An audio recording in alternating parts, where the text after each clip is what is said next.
Remember those Japanese bikes from the 80s and 90s? The ones plastered on bedroom walls? The ones that seemed impossibly cool and just as out of reach? They were symbols of speed and engineering that defined a whole generation of riding. For a lot of us, owning one was a one-day kind of dream. Well, while many of those iconic superbikes are now becoming expensive collector's items, a funny thing has happened. Some equally legendary machines, the ones that were the workhorses and brilliant all-rounders of the era, have become shockingly affordable. One day might just be today. In this video, we're counting down 5 Japanese legends you can finally afford to put in your garage. Number 5.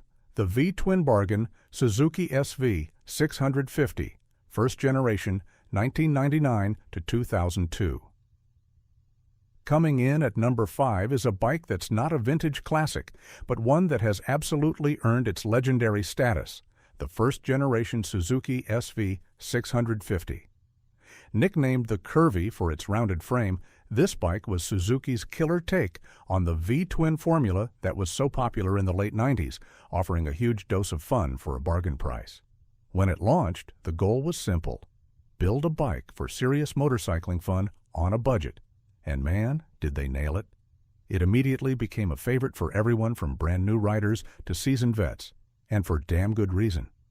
Let's talk about what makes this bike so great, and it isn't just comfort, it's pure, simple fun.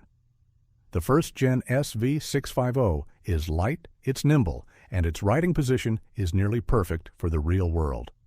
You could get the naked version with upright bars or the half-faired S model with a sportier tuck. Either way, the bike is just friendly. It's not some big, scary machine. It's a motorcycle that begs you to get on and ride. The seat is decent for most trips, and because it's so light, it's a breeze to handle in the city and an absolute riot on a twisty road. It's the kind of bike that reminds you why you fell in love with riding. It's just straightforward fun. Now, reliability. This is where Japanese engineering from this era really flexes. That 645 cubic centimeters V-twin engine is practically bulletproof. These motors are famous for their durability and simplicity. And because Suzuki sold a gazillion of them, parts are everywhere and they're cheap. There's a massive community of owners who have documented every possible fix and upgrade. Yeah, the early models have carburetors, which some people see as a hassle, but they're simple to work on and give the bike a really direct, mechanical feel. For a rider who wants a classic experience without the classic-era headaches, the SV650 is a total gem. So, what's it like to ride? In a word, character. That V-twin engine has a healthy pulse and a torquey hit that's just so satisfying. It puts out a claimed 64 to 70 horsepower, which is more than enough to be a thrill, and it can easily hang with bigger bikes when the roads get tight. It proves you don't need 150 horsepower to have a blast. The handling is light and responsive, though the budget suspension was its main weak point from the factory. But with tons of affordable aftermarket upgrades available, you can easily transform the handling. Even in stock form, it's a beautifully balanced and engaging machine. It's the perfect entry to our list, a modern classic that's cheap to buy and delivers fun by the truckload. Number 4. The Unkillable Adventurer, Kawasaki K LR 650, first generation, 1987 to 2007. At number 4, we have a machine that's less of a poster bike and more of a global workhorse, a true legend of durability. The first-gen Kawasaki KLR 650. This bike was first introduced way back in 1987 and was produced for 2 decades with remarkably few major changes, for one simple reason: Kawasaki got it right the first time. It wasn't built to be the fastest or the prettiest, but to be a bulletproof do-it-all machine that could take you to work all week and then across a continent on the weekend. And that's exactly what it did for countless riders, earning a reputation as one of the toughest bikes ever made.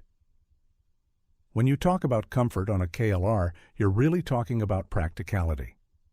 The big, wide seat is famous for being all-day comfortable, and the upright ergonomics put you in a commanding, stress-free position. It's all function over form.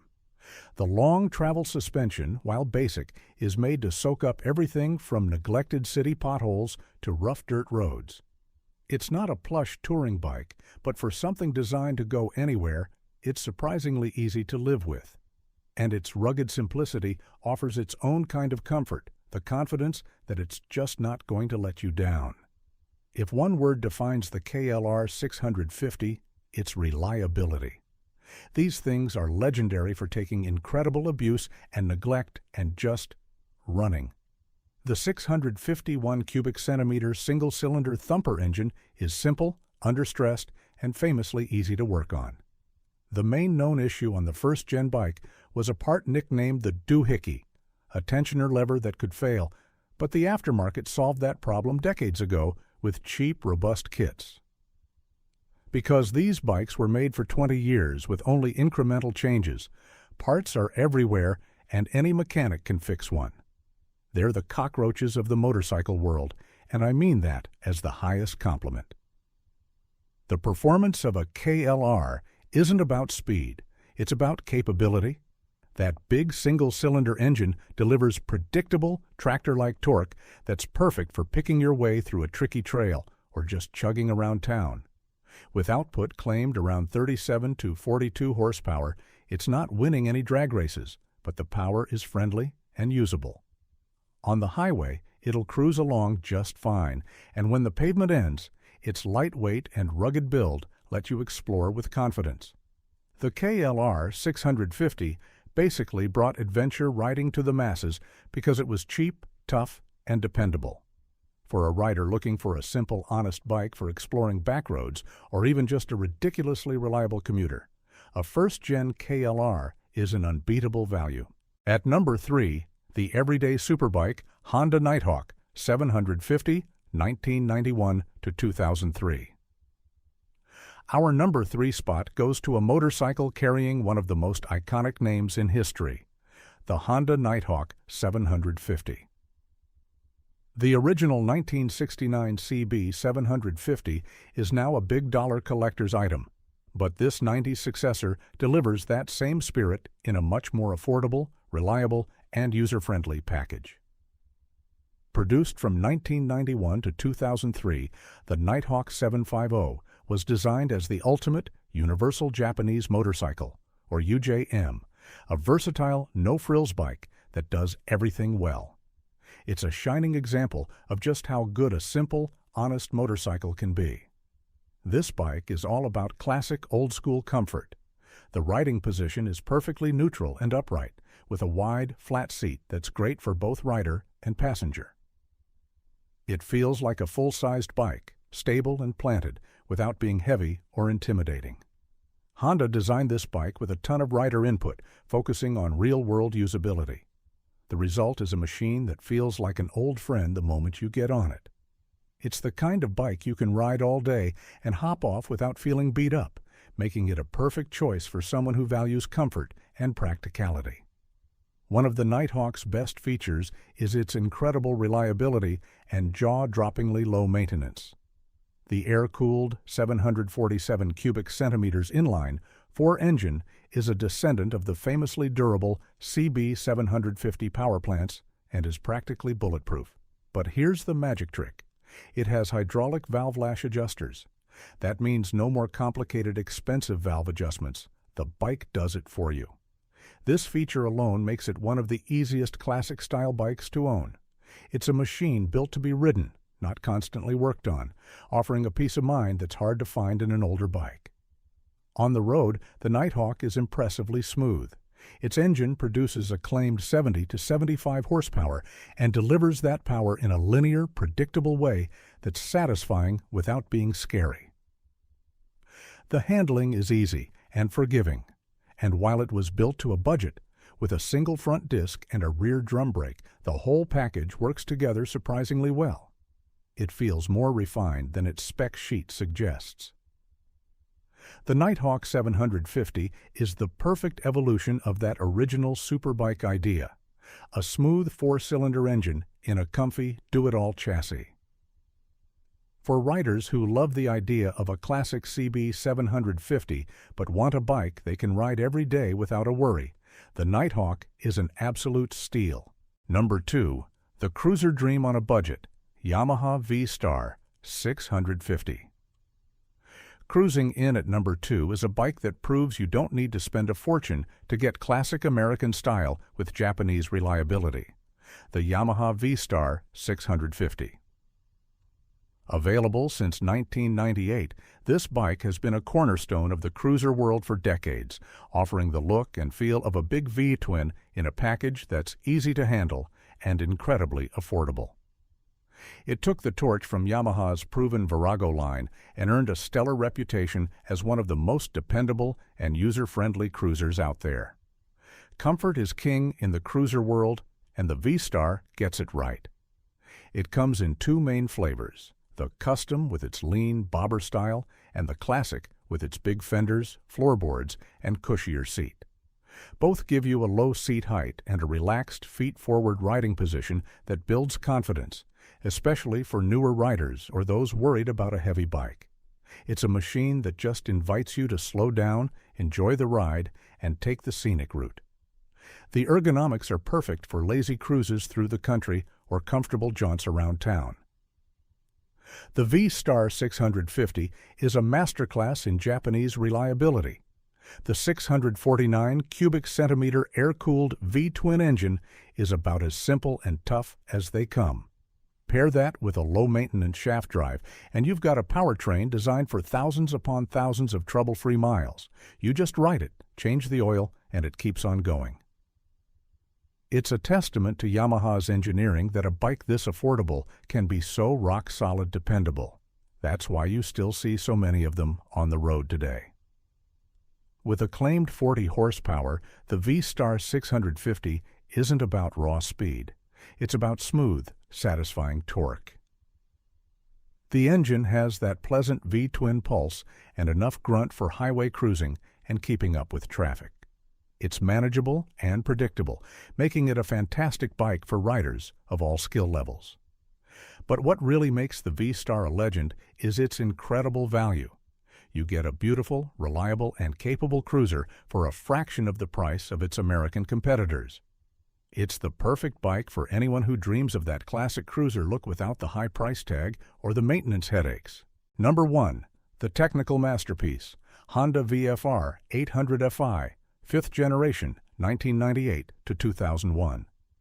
And at our number 1 spot, we have a true icon of 90s Japanese engineering, a bike years ahead of its time, and now an almost unbelievable bargain, the 5th generation Honda VFR 800 Fi. This motorcycle is special. It's the last of the VFRs with the legendary gear-driven cams, giving it one of the most intoxicating sounds in motorcycling. For a whole generation of riders, this was a dream bike, a showcase of Honda's technical genius that blended sport bike performance with touring comfort. The VFR has always been known as the gentleman's sport bike, and this generation might be the peak of that idea. The ergonomics are sporty enough for a spirited canyon run, but comfortable enough for a full day in the saddle. It's a bike that's equally at home on a racetrack or a cross-country tour. It's packed with smart design, like side-mounted radiators that let Honda push the engine forward for better handling, and that iconic single-sided swing arm that just looks incredible and makes wheel maintenance a snap. The heart of this bike's legend is its 782 cubic centimeter V4 engine with those gear-driven camshafts. This design, which shared its engineering philosophy with Honda's RC45 Superbike racer, gets rid of the cam chain. This makes the engine incredibly durable and gives it a distinct turbine-like whine that is pure music to a gearhead's ears. This engine is widely seen as one of the most reliable performance motors Honda has ever built. Combined with an early version of Honda's fuel injection, the power delivery is incredibly smooth and linear. It's a sophisticated piece of engineering that has proven itself to be astonishingly dependable. And the performance? It's just sublime. The V4 engine makes around 95 rear-wheel horsepower, but the way it makes power is what's so special. A seamless wave of torque from idle all the way to redline. It's deceptively fast because it's just so smooth. The aluminum frame and quality suspension give you a ride that's both rock-stable on the highway and sharp in the corners. This bike won award after award for being one of the best all-around street bikes ever made. The fact that you can now own this technical masterpiece, a V4 with fuel injection, gear-driven cams, and a single-sided swing arm for the price of a basic beginner bike is just incredible. It's the ultimate affordable legend. And there you have it, 5 Japanese legends that prove you don't need a massive budget to own a truly great bike. From the scrappy SV650 to the technical marvel that is the VFR 800, these motorcycles offer a perfect blend of nostalgia, performance, and rock-solid reliability. Now, I want to hear from you. What affordable Japanese classics did I miss? What legendary bike from your youth is now sitting in your garage?